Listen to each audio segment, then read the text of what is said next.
मज़हर अब्बास साहब, आप कहिएगा, अभी हमने मुख्तलिफ आरा ली पैनल के ऊपर ब्रेक से पहले। मसला क्या हो रहा है? क्या वाकई जो इस वक्त नया वोटर है, लोग हैं, अवाम है, वो तंग आ चुके हैं इस निज़ाम से और चाहते हैं कुछ नया हो, या फिर जो पहले सियासत होती थी, हम देखते थे पॉलिसी साजी की सियासत, चीज़ें होती थी, इश्यूज़ होते थे, अब वो कहीं पीछे चली गई है और बस बयानिया रह गया? देखिए, बहुत सीधी सी बात है और अच्छा होता है अगर खुर्रम दस्तगीर साहब ज़रा खुलकर बात करते और बात की इब्तिदा यहाँ से करते कि 8 फरवरी का इलेक्शन वो क्यों हारे। देखिए, 8 फरवरी के इलेक्शन की जो सबसे बड़ी तब्दीली है 8 फरवरी के इलेक्शन में, वो ये कि डिजिटलाइजेशन ने ट्रेडिशनल पॉलिटिक्स को शिकस्त दे दी। यानी आपने एक जमात को आउट किया, उसके लीडर को आउट किया, उसके बाद उस जमात का इंतखाबी निशान भी चला गया। ऐसा नहीं है कि वक्तन फ़वक्तन दीगर जमातों के साथ इस तरह की चीज़ें नहीं हुई, लेकिन उसका जवाब उसके वोटर ने क्या दिया? उसका जवाब उसके वोटर ने उसी टेलीफोन को जो आज खुर्रम दस्तगीर साहब दिखा रहे थे, उसी टेलीफोन को उसने इस्तेमाल किया, उसी टेक्नोलॉजी को उसने इस्तेमाल किया और तलाश किया कि उसको उसके कैंडिडेट्स कौन कौन से हैं, और फिर उनको जाके उसने वोट दे दिया। इसलिए नहीं कि वो जाके ये देख रहा था कि जी बल्ले का निशान कहाँ है और नहीं है निशान तो मैं क्या करूँ। उसने उन तमाम, और ये ज़ाहिर है तो बेसिकली जो नवाज़ शरीफ साहब को जो खुर्रम दस्तगीर साहब कह रहे थे, वो ज़रा कहते कि मुस्लिम लीग नून डिजिटलाइजेशन में बहुत पीछे रह गई, और इसी वजह से उसको सही मानों में इलेक्शन में जो भी रिज़ल्ट्स आए हैं, उसने देखें पाकिस्तान की तारीख़ में पहली मरतबा जमाती इंतखाबात में गैर जमाती उम्मीदवार, आज़ाद उम्मीदवार जो है वो बड़ी तादाद में जीते। तो ये बेसिकली ट्रेडिशनल पॉलिटिक्स की शिकस्त थी, और ट्रेडिशनल पॉलिटिक्स को शिकस्त हुई, जिसके एक किरदार नवाज़ शरीफ साहब भी हैं, दूसरे किरदार जो है जरदारी साहब भी हैं, और पाकिस्तान पीपल्स पार्टी और मुस्लिम लीग नून जो ट्रेडिशनल पॉलिटिकल पार्टीज़ हैं, वो डिजिटलाइजेशन में बहुत पीछे रह गई तहरीक इंसाफ से। और ज़ाहिर है तहरीक इंसाफ ने उसका नेगेटिव आस्पेक्ट्स भी है, उसका पॉजिटिव आस्पेक्ट मैंने आपको 8 फरवरी बता दिया। 8 फरवरी को उनकी लीडरशिप का कोई कमाल नहीं था, 8 फरवरी को उनके वोटर का कमाल था, और सही मानों में उन्होंने वोट को इज़्ज़त दी। पोलिंग स्टेशन गए और पोलिंग के ज़रिए उन्होंने वोट के ज़रिए जो है एक तारीख़ी जो है वोट हासिल किया उन्होंने।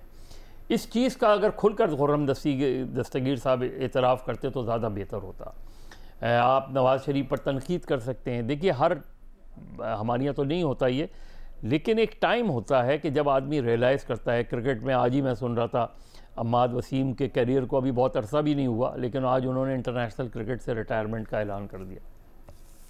नवाज़ शरीफ साहब जब वापस आए, उनके लिए एक ग्राउंड बनाया गया, और ग्राउंड के लिए की खातिर इवन सुप्रीम कोर्ट का जो इलेक्शन कमीशन ने अक्टूबर में जो इलेक्शन होने थे उनको आगे बढ़ा दिया, जिसकी वजह जो उन्होंने बताई वो कमाल वजह है वैसे, कि अगस्त में आइनी तौर पे आपने 90 रोज़ में इलेक्शन कराने थे, उन्होंने कहा कि जी पैसे नहीं दे, गवर्नमेंट के पास पैसे नहीं हैं, और वो दरअसल स्टेज सेट किया जा रहा था मियाँ साहब की वापसी का। मियाँ साहब आए वापस। मियाँ साहब का जो टर्निंग पॉइंट था वो 3.5 साल जो उनका लंदन में रहना था। उनको अंदाज़ा नहीं था, वो समझ रहे थे ये 2000 है, ये 2000 नहीं था, वो समझ रहे थे ये 2007 है, वो 2007 नहीं था। जब वो वापस आए और उनकी पार्टी ने भी बड़ी तादाद में वोट लिए और जीते लोग, 2024 में कुछ ऐसा मुख्तलिफ हुआ, क्योंकि 3-3.5 साल में वो ग्राउंड लूज़ कर गए।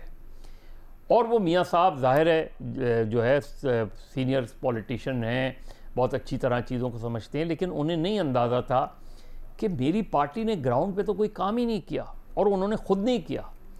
वो सारा ग्राउंड, वो सारी स्पेस जो है वो पीटीआई ले गई, और इसी वजह से उन्होंने ये फ़ैसला किया कि वो जो है वज़ीर आज़म के उम्मीदवार नहीं होंगे। तो ये जो सारा सिनेरियो खुर्रम दस्तगीर साहब पेश कर रहे हैं, देखिए नवाज़ शरीफ साहब साल में किसी से साल भर उनसे नहीं मिले, ये एक पर्सनल ग्रीवेंसेस हैं।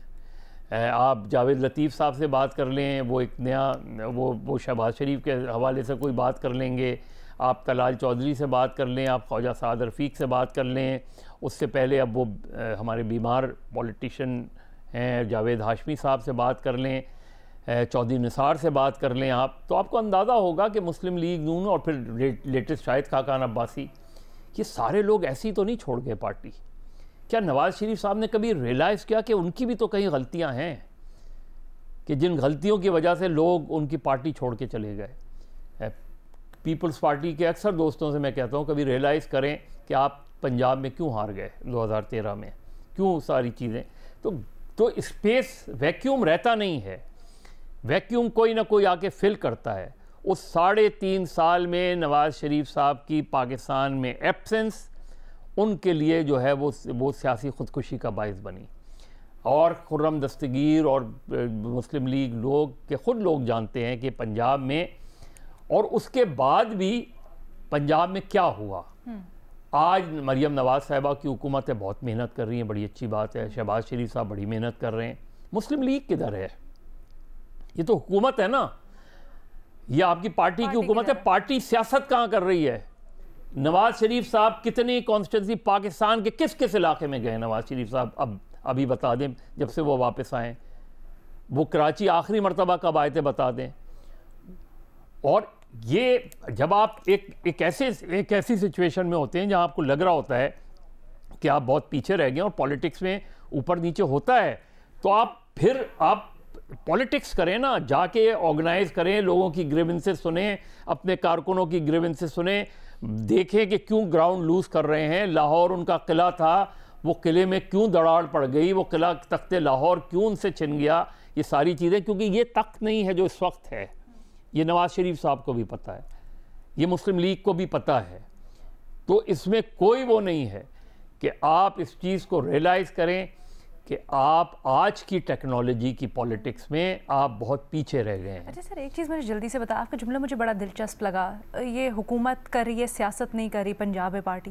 लेकिन सर हमने तो ट्रेडिशनली यही सुना हुआ है कि जो हुकूमत जिसकी होती है वो तो काम करती है, कारकर्दगी दिखाती है, सियासत तो अपोजिशन करती है। तो पार्टी उसको आगे बढ़ाती है ना। जब हुकूमत काम कर रही होती है तो सिर्फ इश्तिहारों से पार्टी हुकूमत थोड़ी चलती है भाई। पार्टी के जलसे होते हैं, पार्टी की ऑर्गेनाइजेशनल मीटिंग्स होती हैं। शुरू में 1-2 मीटिंग्स हुई, उसके बाद गायब।